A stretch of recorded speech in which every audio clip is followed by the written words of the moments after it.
اللهم صل وسلم.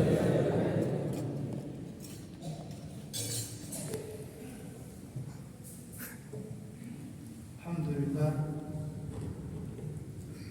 الذي وفقنا وإياكم بحضور الليلة في هذا المجلس المبارك المنور الذي ما عقد إلا للالتماس والامتداد والاستمداد من منبع الوداع سيدنا محمد صلى الله عليه وسلم.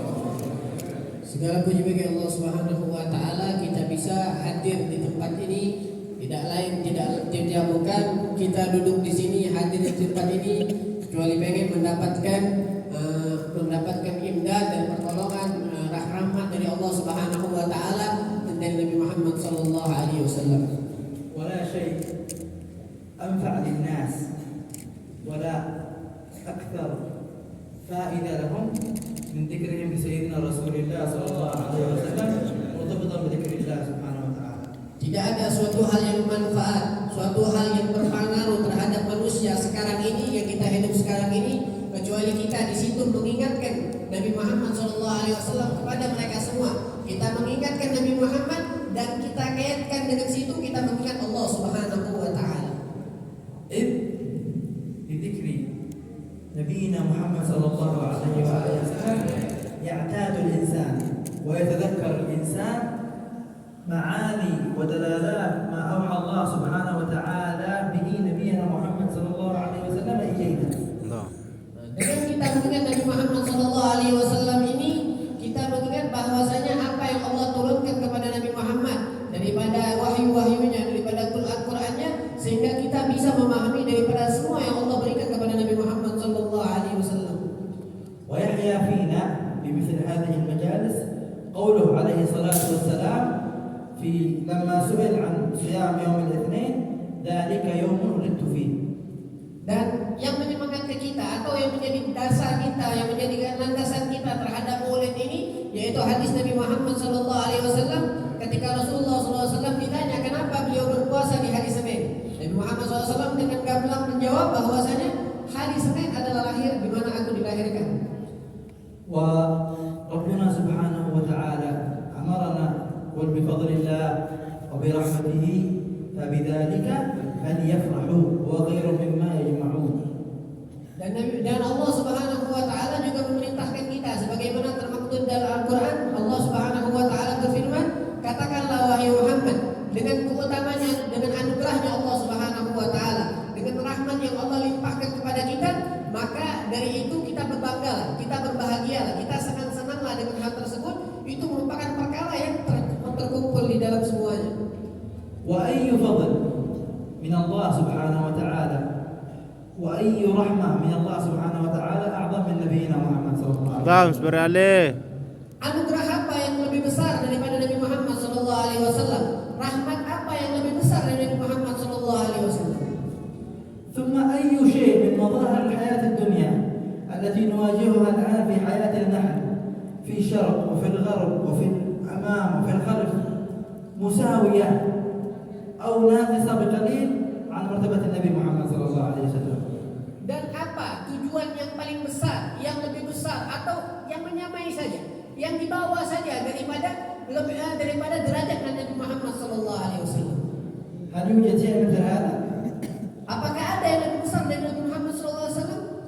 فلماذا إذا أشغلنا أنفسنا بكل الترهات وبكل المشغلات ولم نشغل نفسنا بالأساس وهو ذكر نبينا محمد صلى الله عليه وسلم؟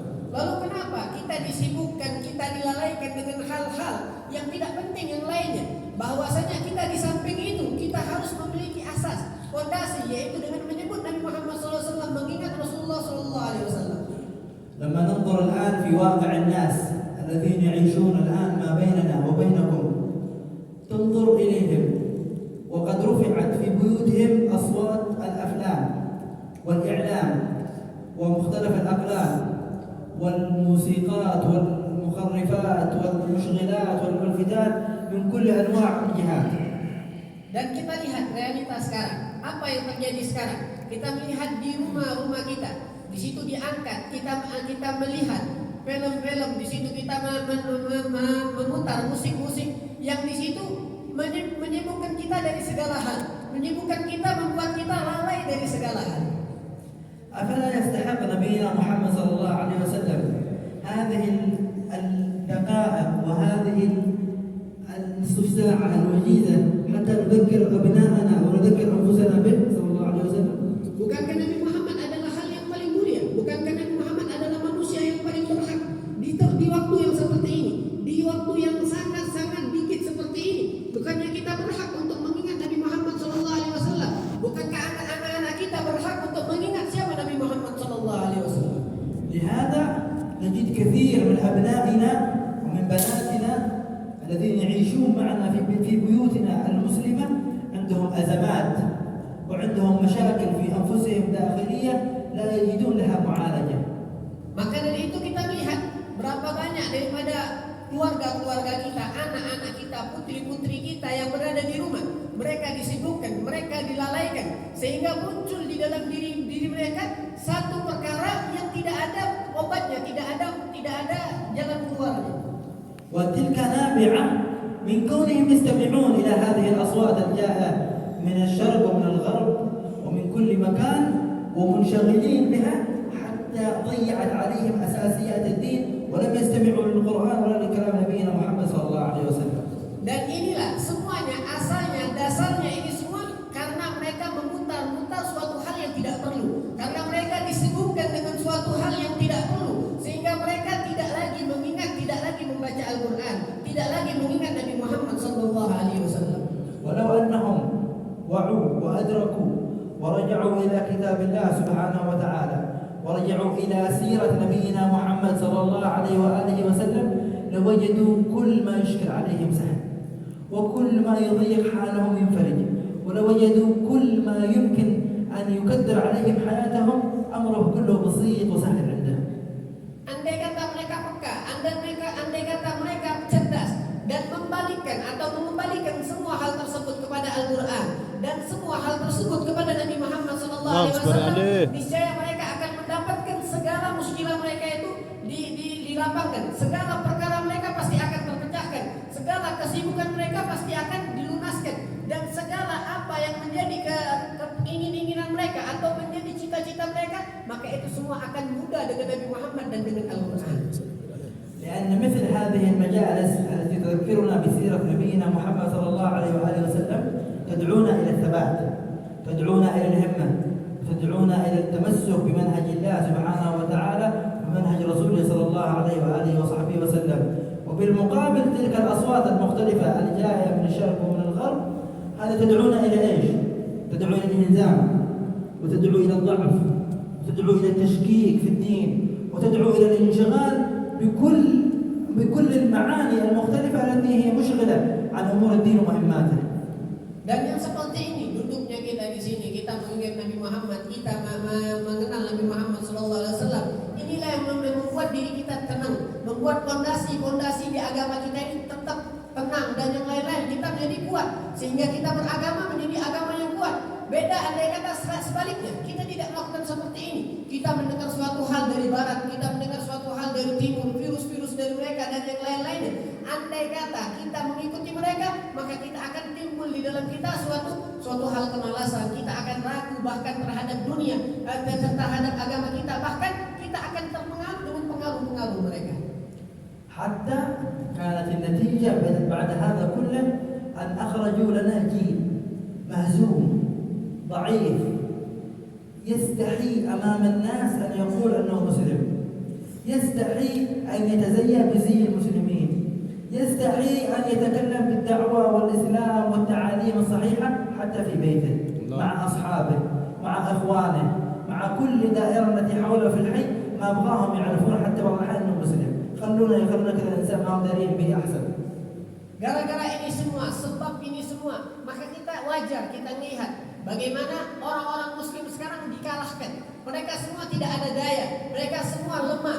Bahkan sebagian natijahnya atau sehingga mereka ini menjadi orang yang malu dengan Islamnya. Bahkan mereka malu mengaku diri mereka ada Islam. Mereka malu melakukan hal-hal agama. Mereka bahkan malu memakai pakaian Islam. Mereka malu, sehingga bahkan mereka malu terhadap menyebarkan agama Islam ini, mengatakan dakwah, berbuat perkara yang Islam dan yang lain-lain. Mereka malu, bahkan dengan keluarga mereka sendiri mereka malu menampakkan keislamannya. Dengan sahabat mereka sendiri mereka malu menampakkan keislamannya. Dengan lingkungan keluarganya, lingkungan rumah tangganya, mereka malu menampakkan keislaman yang mereka alami, yang mereka perlu. Ini sebabnya semua adalah karena mereka tidak mau menghaul daripada Nabi Muhammad SAW. ولهذا هذا الكلام كله مذكور في قول نبينا محمد صلى الله عليه وآله وسلم. قال عليه الصلاة والسلام: بدأ الدين غريبا. بدأ الدين غريبا. لما بدأت الدعوة في مكة كان عليه الصلاة والسلام والمعاون المسلمين متخفين عن الكافرين، ما يظهرون إسلامهم ولا يعلنونه ولا يبينون مظاهر الإسلام وشعائره أمام الناس. كانت غربة. قال: بدأ الدين غريبا وسيعود غريبا كما بدأ. Dan ini semua telah digambarkan oleh Nabi Muhammad SAW, telah diterangkan oleh Nabi Muhammad SAW di dalam hadisnya. Sebagaimana Nabi Muhammad SAW bersabda, sesungguhnya Islam ini dimulai dari suatu hal yang asing. Islam ini dimulai dan dianggap asing. Bagaimana kita melihat, kita mengkaji sejarah bahwasanya ketika Nabi Muhammad SAW pertama kali berdakwah di kota Mekah, mereka semua menyembunyikan perkara iman mereka. Mereka semua menyembunyikan syariat-syariat yang dibawa oleh Nabi Muhammad. Mereka semua menyembunyikan syiar-syiar yang dibawa oleh Nabi Muhammad SAW. Dan saat ini juga kata Nabi Muhammad di dalam hadis selanjutnya, sebagaimana Islam dimulai dalam keadaan asing, dalam keadaan terkucilkan, maka Islam akan kembali di akhir zaman dalam keadaan asing dan terkucilkan. فلما أشار عليه الصلاة والسلام إلى هذه المرحلة